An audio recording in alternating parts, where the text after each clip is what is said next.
ब्रह्मा, मैं विष्णु और शिव, यह तुम्हारी प्रभाव से जन्मवान है।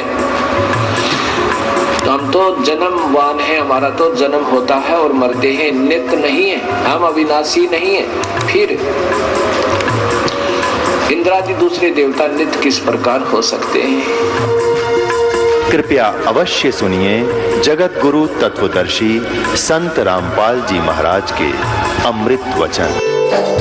वो परमात्मा सतलोक से चलकर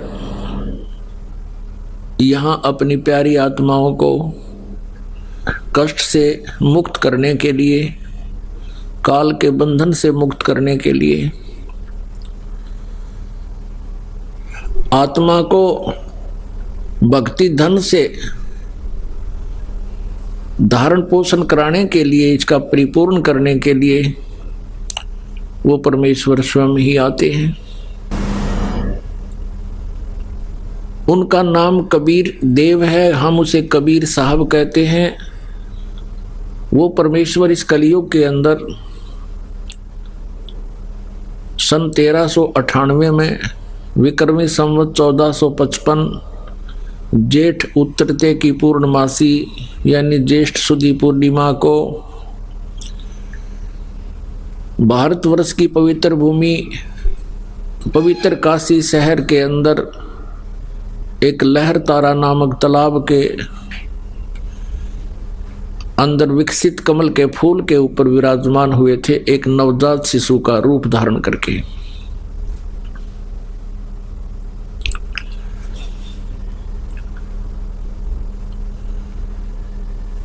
और उनको एक निसंतान जुलाहा दंपति उठा ले गया था। परमात्मा लीला में शरीर से धीरे धीरे बड़े हुए, फिर उस अपने मुंह बोले माता पिता के जो पैतृक कार्य था जुलाहे का, उसी कार्य को करने लगे।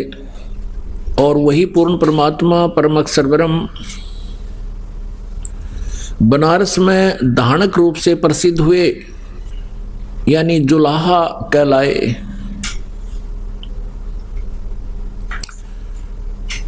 पुण्यात्माओं, आप सभी काल के जाल में फंसे हुए हो।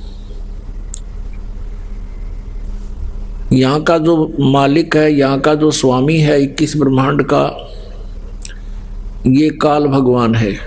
और हम अपनी गलती के कारण इस काल के जाल में फंस गए। हम सभी आत्माएं उस परम अक्षर ब्रह्म की हैं, हम सभी उसके बच्चे हैं। हम उस परमेश्वर के वचन से उत्पन्न हुए हैं, उन्हीं के शरीर से हम बाहर आए हैं। और हमें आत्मा का रूप परमात्मा ने ही दिया है। हम परमेश्वर कबीर जी के बच्चे हैं। जैसे किसी माता पिता का कोई संतान, बेटा या बेटी, किसी भी कारण से कुमार्ग पर चल पड़ता है, माता पिता को ज्ञान होता है कि भविष्य में इसके साथ कितनी आपदाएं आएंगी, इसके ऊपर ये कितना कष्ट उठाएंगे। जिस कारण से वो माता पिता बड़े चिंतित होते हैं और हर संभव प्रयत्न करते हैं किसी प्रकार भी उन बच्चों को फिर से हम सुमार्ग पर लाएं। उसके लिए उन्होंने कितना ही कुछ भी क्यों ना करना पड़े, अपनी सामर्थ्य के आधार से वो पूरा प्रयत्न करते हैं। लेकिन फिर भी वो नालायक बालक नहीं मानते हैं, तो भी माता पिता चिंतित ही रहते हैं, उनके भविष्य का उनको पता होता है। ठीक इसी प्रकार परमेश्वर कबीर देव जी वो पूर्ण परमात्मा हमारे लिए सदा चिंतित रहते हैं कि काल ने इनको यहां त्रिगुणमयी माया का नशा करा दिया और इस काल के ब्रह्मांड रूपी कुएं में, इस ब्रह्मांड रूपी कुएं में ये त्रिगुणमयी माया रूपी भांग डाल दी काल ने, और इस भांग के नशे में आप जी सभी के सभी परमात्मा को भूलकर इसी गड्ढे में पड़े हुए हो। परमेश्वर कबीर देव जी कहते हैं, कबीर ये माया अटपटी, सब घट आण अड़ी, और किस किस को समझाऊं, या तक कुआ भांग पड़ी। पुण्यात्माओं, आप जी यहां पर जिस वस्तु की डिमांड करते हो, परमात्मा से जो कुछ भी मांगने आते हो, वो क्या मांगते हो? जब तक आपको तत्व ज्ञान नहीं होता तब तक क्या डिमांड करते हो? निसंतान संतान की इच्छा लेकर ही यहां आते हैं। और कोई निर्धन है जिसके पास धन नहीं है, वह केवल धन ही मांगने आता है। किसी को कोई बीमारी, कष्ट, रोग या कोई अन्य प्रेत बाधा है, पितृ बाधा है, या देव के कारण कोई कष्ट है, तो उसका निवारण ही लेकर आते हैं, उसकी निवारण की इच्छा ही लेकर यहाँ आते हैं। पुण्यात्माओं, जिसमें आप जी को ये तत्व ज्ञान समझ में आएगा, तत्व ज्ञान हो जाएगा, उस समय आप ये डिमांड भूल जाओगे। कौन सी डिमांड? नंबर 1 संतान की, और नंबर 2 घने धन प्राप्ति की। तीसरी जो आपकी इच्छा है कि आपके ऊपर कोई प्रेत बाधा है, कोई पितृ बाधा है, कोई देव का प्रकोप है, ये इसका निवारण आपका ठीक है। ये अवश्य, इसके कारण भी यहाँ आने वाले को बहुत लाभ मिलेगा। अब सीधे से शब्दों में ये दास ये कहना चाहता है कि कोई भी प्राणी किसी भी आशा या इच्छा या किसी भी कष्ट या संकट के कारण परमात्मा के दरबार में आ जाते हैं। धन्य है वो प्राणी, और धन्य है उनके माता पिता जिनसे जन्म हुआ, क्योंकि यहां आने से आपको तत्व ज्ञान होगा, पूरा अध्यात्म ज्ञान हो जाएगा, सभी कर्मों से आप परिचित हो जाओगे, और फिर आप जिस इच्छा को लेकर आए हो उन इच्छाओं को भी परमात्मा से पाओगे, वो भी पूर्ति होगी। लेकिन वो कितनी होगी? जो आपके हित में होगी। जो आपके हित में नहीं होगी, वो इच्छा आपकी यहां पूर्ण नहीं होगी। भले ही आप जी ये सोचते रहोगे कि मुझे ऐसा होना चाहिए था, मुझे ये होना चाहिए था, वो आपकी अपनी सोच होगी। परमात्मा क्या करेंगे वो परमात्मा ही जाने। जैसे एक रोगी व्यक्ति किसी अच्छे डॉक्टर के पास जाता है, और वहां जाने के बाद फिर वो डॉक्टर को समर्पित हो जाता है। वो डॉक्टर फिर जो भी ट्रीटमेंट करता है उस मरीज के हित में ही करता है। अब वहां पर मरीज अपनी नहीं चला सकता, वो रोगी यदि अपनी चलाता है, अपने वो चाहता है कि मेरे अनुसार ही डॉक्टर कार्य करे, तो डॉक्टर उसकी जायज जो कोई भी होगी इच्छा, आवश्यकता, उसी को पूरी करेगा, नहीं तो वो अपनी ही क्रियाओं को करेगा, चाहे मरीज को बुरा भी लगे। अब जैसे डॉक्टर को लग रहा है कि इसकी जान जाएगी और टांग काटनी पड़ेगी जिससे इसका जीवन बचेगा, तो डॉक्टर उस कार्य को करेगा ही करेगा। आपकी राय अवश्य लेगा कि तू मरना चाहता है या जीवन चाहता है। तो जीवन चाहता है तो तेरी टांग काटनी पड़ेगी। तो फिर वो मरीज भी स्वीकृति दे देता। वैसे तो रोगी नहीं चाहता कि मेरी टांग कटे, लेकिन जीवन रक्षा के लिए वो टांग कटवाना भी उचित ही समझता है और बिल्कुल ठीक है। ठीक इसी प्रकार पुण्यात्माओं, आप यहां परमात्मा के दरबार में आए हो और ये वो हॉस्पिटल है जो आपके जन्म और मृत्यु के रोग को नाश करेगा, समाप्त करेगा। और जब तक जन्म और मृत्यु का रोग आपका नष्ट नहीं होगा तब तक आप सुखी नहीं हो सकते। श्रीमद् भगवत गीता अध्याय नंबर 18 के श्लोक नंबर 62 में कहा है गीता ज्ञानदाता ने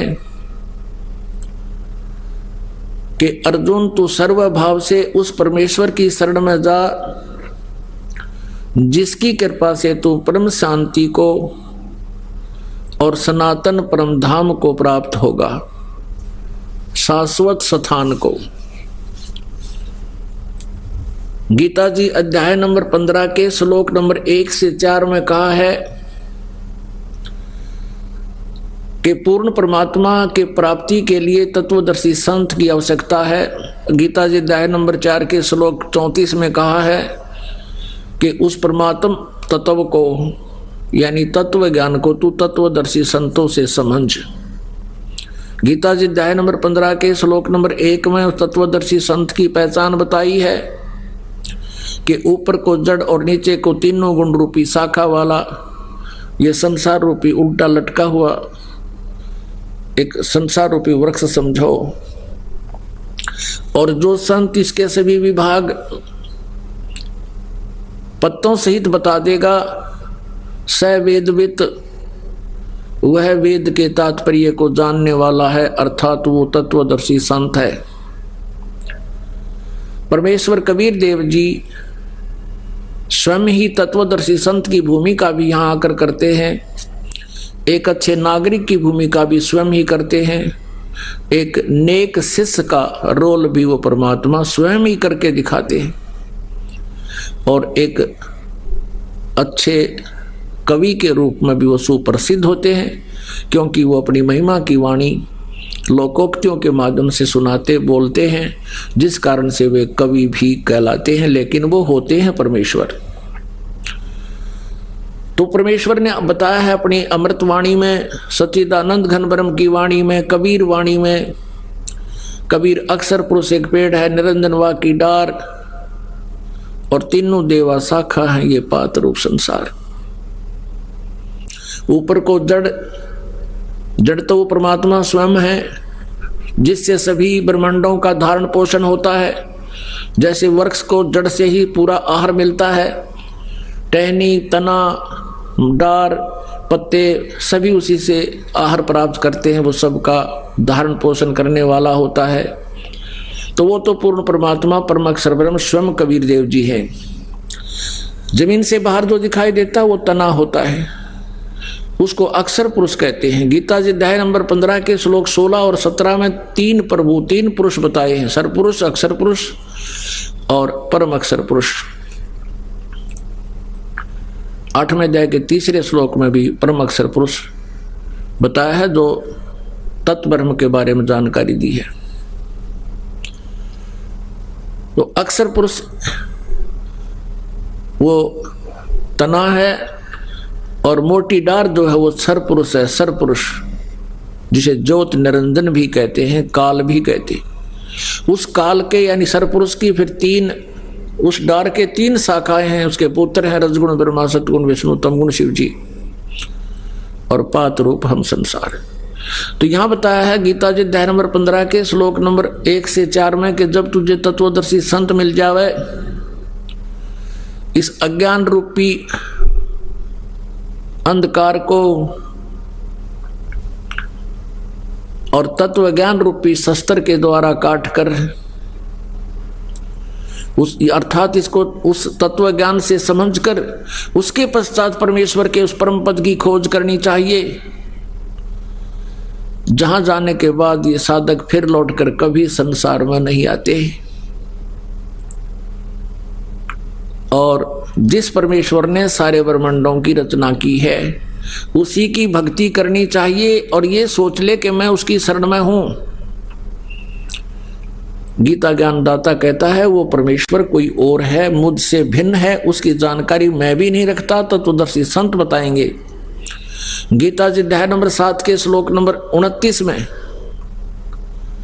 कहा कि तत्ब्रह्म, गीता जी अध्याय नंबर 7 के श्लोक 29 में कहा है कि मेरे इस ज्ञान को आश्रित करके, इस आश्रय करके, यानी मैं जो कह रहा हूं कि तत्वदर्शी संत की खोज करो, वो जो ज्ञान बताओ फिर उसे सुनो, और जो जरा और मरण से छूटने का प्रयत्न करते हैं वे तत्व ब्रह्म से, पूरे आध्यात्मिक ज्ञान से यानी तत्व ज्ञान से और सभी प्रकार के कर्मों से वो परिचित होते हैं, वही जरा और मरण से छूटने का प्रयत्न करते हैं। इस संसार की किसी भी वस्तु की डिमांड नहीं रखते। गीता जी अध्याय नंबर 8 के श्लोक नंबर 1 में अर्जुन ने पूछा, हे प्रभु, आपने जो 7वें अध्याय के 29वें श्लोक में जिस तत्ब्रह्म की जानकारी बताई है कि उसको जानकर और फिर अध्यात्म ज्ञान से परिचित व्यक्ति जरा और मरण से ही छूटने का, जरा माने वृद्ध अवस्था, बुढ़ापा का दुख, और मरण माने मृत्यु, कि जो जरा और मरण से छूटने का ही प्रयत्न करते हैं वो उस तत्ब्रह्म को जान चुके होते हैं, यहाँ की किसी वस्तु की इच्छा नहीं करते। 8वें अध्याय के 1 श्लोक में पूछा है, फिर किम तत्ब्रह्म, वो तत्ब्रह्म क्या है, ऐसी अनमोल वस्तु क्या है वो तत्ब्रह्म जो गीता ज्ञानदाता से भी अन्य है। तब गीता ज्ञानदाता ने 8वें अध्याय के 3 श्लोक में कहा कि वो परम अक्षर ब्रह्म है।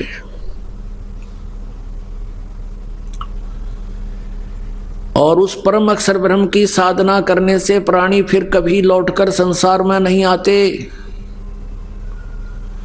उनका फिर जरा और मरण का संकट सदा के लिए समाप्त हो जाता है। जरा माने बुढ़ापा।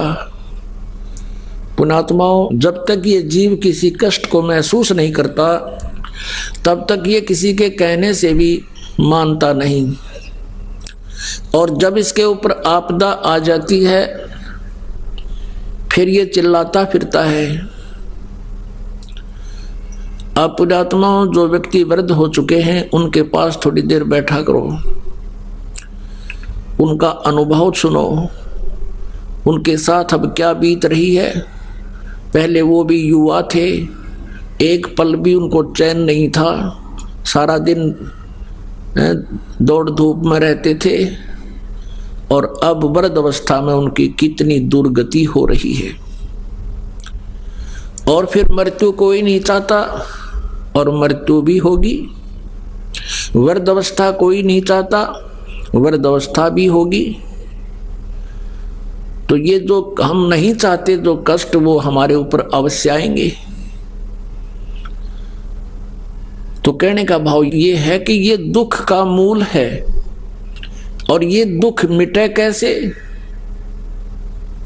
ये मिटेगा जब हम सतलोक में चले जाएंगे। जो जरा और मरण वही मिटेगा, क्योंकि सतलोक में आपकी ऐसी ही सृष्टि होगी, जैसे हम यहाँ रह रहे हैं ऐसे ही वहाँ हमारा परिवार होगा, और हमारा शरीर बहुत सुंदर होगा, एक तत्व का बना होगा। उसमें नाड़ी और ये स्नायु आदि नहीं होते, शुक्रम अकायम असनाविरम होता है, यानी माता पिता के संयोग से बना हुआ, शुक्र से नहीं, वहाँ पर वचन से सृष्टि बनती है, जन्म अपना परिवार बनता है, और वहाँ ना वृद्ध अवस्था आती है कभी और ना मृत्यु होती है। यहाँ इस पृथ्वी पर आप कितना ही बड़ा व्यवसाय बना लीजिए और कितनी बड़ी कोठी बना लीजिए और कितना ही बैंक बैलेंस बना लीजिए, आपके साथ वो धोखा है। आप उसको अपने साथ ले जा नहीं सकते, आप उसको भोग नहीं सकते। तो फिर सारा जीवन बर्बाद करने का औचित्य क्या है आपका? मूर्खता, अज्ञानता, तत्वज्ञानहीनता। और जब आपको तत्वज्ञान हो जाएगा फिर आप परमात्मा से एक ही प्रार्थना किया करोगे, हे परमेश्वर हमारा पीछा छुटवाओ, हमारी जन्म और मृत्यु सदा के लिए नष्ट करो। हे प्रभु कहीं फिर से जन्म ना हो जावे। और मान लीजिए आपका, क्योंकि हम यही रहना चाहते हैं, हम मृत्यु नहीं चाहते, कंपलसरी होगी वह तो बाई फोर्स होगी, लेकिन उस समय भी इच्छा रह जाएगी किसी ना किसी वस्तु में, तो फिर हम दोबारा फिर जन्म होगा। जहां आशा ताबासा होवे और मन कर्म वचन सुमरियो सोए। अब जहां आपकी आशा रह जाएगी वहीं आपकी फिर दोबारा जन्म हो जाएगा। तो यहां परमात्मा हमें क्या बताना चाहते हैं कि जैसे आपके ऊपर कोई किसी प्रकार का भी कष्ट है, जैसे कोई प्रारब्ध में आपका दुख आ गया है और जिससे आप परेशान हो, आप यहां आ गए हो, परमात्मा अपने हिसाब से आपका वो बाधा दूर करेगा। ये वो समर्थ परमात्मा है, आपको एक सेकंड में सब सुख दे सकता है। लेकिन हमारी आदत खराब है कि हम सुखी होते ही भगवान भूल जाते हैं, और जब हमारे ऊपर आपदाएं आती हैं फिर हम भगवान की खोज करते हैं। हमारी आदत बन गई है झाड़े फूंक करवाने की।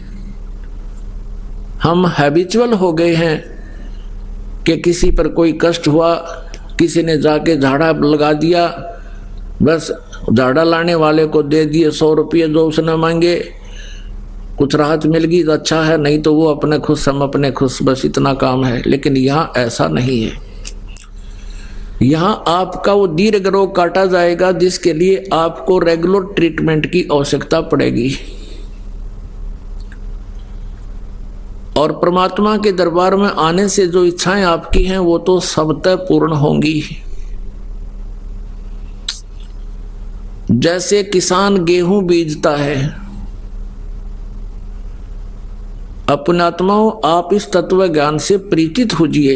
इसलिए आपको रह रह कर बुलाया जाता है ताकि आपको इस ज्ञान से पूर्ण रूप से परिचित कराएं और आप फिर परमात्मा में रुचि रखें और विचलित ना हो।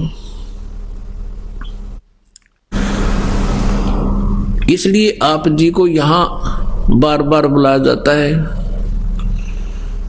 अब परमात्मा के दरबार में आने से आपकी जो, जैसे किसान गेहूं बीजता है, उस किसान का गेहूं बीजने का उद्देश्य क्या होता है? सबसे पहला उद्देश्य तो उसका ये होता है कि मेरा परिवार भूखा ना रहे, हम भूखे ना मरे, हमारा पेट भरे। उसके बाद अब जैसे इस उद्देश्य से ही गेहूं बीजा जाता है, और फिर क्या होता है, अब गेहूं बीज दिया तो सबसे पहले उसका तना उत्पन्न होता है, फिर उसके बाली आती है और बाली में फिर गेहूं होते हैं। पहले पौधा उगता है, तो जो पौधा होता है वो भूस बनता है, और बाली में जो गेहूं होते हैं वो जीवन दाता अन्न होता है। तो पुण्यात्माओं, ये परमात्मा कबीर जी की जो साधना भक्ति आपको दी जाएगी, ये आपको ऐसी होगी जैसे गेहूं बीजना उद्देश्य किसान का अपने परिवार का पोषण था, और उसमें भूस तो अपने आप ही बन गया। उस भूस की उसको आवश्यकता ना थी तो भी बन गया। तो पुण्यात्माओं, जो इच्छाएं आप इधर उधर लिए फिरते थे महापुरुषों के पास, संतों के पास, और वो आपकी भी पूर्ण नहीं हो पा रही थी, ना हो सकती थी, क्योंकि वो संत जिस परमेश्वर की भक्ति करते हैं, जिन देवताओं की साधना करते हैं, वो संत, वो भगवान, उनके देवता आपके प्रारब्ध में परिवर्तन नहीं कर सकते, आपके ऊपर आने वाले संकट का निवारण नहीं कर सकते। और आप वहाँ धनी बनने के लिए जाते थे या किसी कष्ट निवारण के लिए जाते थे, वहाँ आपको कोई लाभ नहीं हुआ और ना ही होना था। तो जैसे किसान का उद्देश्य गेहूं बीजना अपने परिवार का पोषण था और भूस का कमरा वैसे ही भर गया, जिसकी उसको इच्छा नहीं थी लेकिन तो भी मिल गया। पहले भूसा ही तैयार होता है। तो पुण्यात्माओं, आपका उद्देश्य यहाँ पर जन्म और मृत्यु का रोग कटवाना ही होना चाहिए। आपको जो साधना दी जाएगी, उस साधना में आपकी संसारिक इच्छाएं जो आवश्यक होंगी और आपके संकट निवारण तो उस भूस की तरह अपने आप ही, ना चाहते हुए भी परमात्मा वो निवारण करेगा और धन आपको ऐसे देगा जैसे उस गेहूं के भूस तो पहले ही तैयार होना शुरू हो जाता है। अब इस बात को आप गहराई से सोचना।